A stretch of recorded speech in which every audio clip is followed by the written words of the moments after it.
প্রতিবারের মতো এবারও বাগবাজারে সারদা ঘাটে তর্পণ সারলেন বিজেপির রাজ্য সভাপতি শ্রমিক ভট্টাচার্য।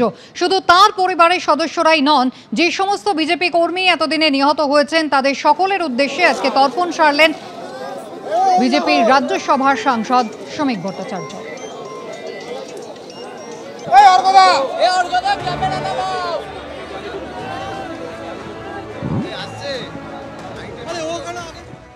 শুধু পিতৃপুরুষের উদ্দেশ্যে তর্পণ নয়, এই তর্পণ আবহমান কাল ধরে যারা এই পৃথিবীর নশ্বর দেহ ত্যাগ করে চলে গেছে, কীট পতঙ্গ সকলের উদ্দেশ্যে, সকলকে স্মরণ করতেই আজকে আমাদের ভারতীয় সংস্কৃতি, আমাদের সভ্যতা, আমাদের বহমানতা, এটা তারই একটা প্রতীকী উদযাপন মাত্র। আব্রহ্মস্তম্ভ পর্যন্ত জগৎ তৃপ্ত, এই কথাই আমরা বলি।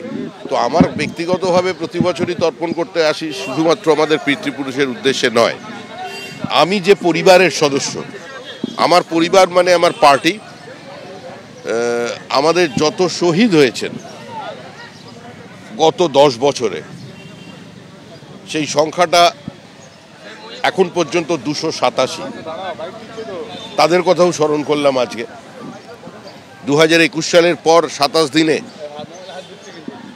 আমাদের 56 জন কর্মী খুন হয়ে যায়, মহিলা খুন হন। তো তাদের প্রত্যেকেরই স্মৃতিচারণ এবং তাদের উদ্দেশ্যে জলার্পণ করাটাই আজকের কাজ। রামপুরহাটে নিহত 7ম শ্রেণীর ছাত্রীর উদ্দেশ্যে তর্পণ করলেন বিজেপির বীরভূম সাংগঠনিক জেলা সভাপতি ধ্রুব সাহা। শিউড়িতে তিলপাড়া ব্যারাজে তর্পণ করেন তিনি। গত 28শে আগস্ট নিখোঁজ হয় রামপুরহাটের 7ম শ্রেণীর ছাত্রী। 20 দিন পর তার বস্তাবন্তি দেহাংশ উদ্ধার হয়, আর ওই ঘটনায় অভিযুক্ত শিক্ষককে গ্রেফতার করেছে পুলিশ। আজ তারই উদ্দেশ্যে তর্পণ করলেন বিজেপির বীরভূম সাংগঠনিক জেলা সভাপতি। জানেন যে রামপুরহাটের বারামসিয়াতে আমাদের সহনাগরিক, আমাদের বোন আর এক অভয়া, তাকে ধর্ষণ করে খুন করা হয়েছে। তার বডিকে ছিন্ন ভিন্ন করে এদিক ওদিক ফেলে দেওয়া হয়েছে। তার ক্ষতবিক্ষত দেহ পাওয়া গেছে এবং তার আত্মাকে শান্তির জন্য আমরা তর্পণ করেছি।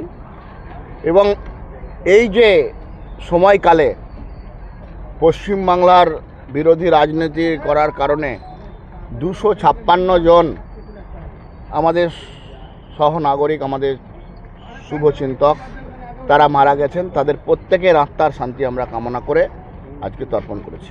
মহালয়া উপলক্ষে কাঁথিতে আজকে এক অনুষ্ঠানে অংশগ্রহণ করেছিলেন বিরোধী দলনেতা শুভেন্দু অধিকারী।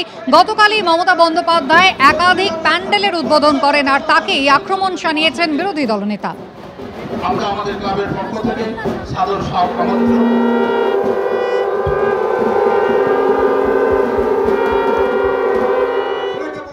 পরম্পরা মেনে বিপক্ষে পঞ্জিকা দেওয়া তারিখ এবং সময় পুজোতে অংশগ্রহণ করবেন। পুজোতে কোনো সমঝোতা হবে না, পুজোতে সেকুলারিজমের কোনো স্থান নেই। পুজো হবে হিন্দু মত, রীতি নীতি, পঞ্জিকা অনুযায়ী।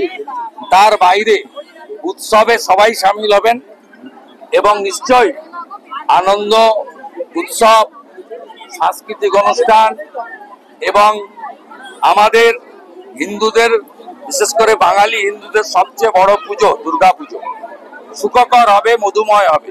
পক্ষে মণ্ডপ উদ্বোধন হয় না, উনি হিন্দু ধর্মে আঘাত করার জন্য এগুলো করেছেন। একটা বিশেষ সম্প্রদায় ভোট ব্যাংকে বার্তা দিচ্ছেন এবং মাথায় হিজাব পরেছেন। বৃষ্টি পড়লে ছাতা দেওয়া যায়, তার জন্য হিজাব লাগে।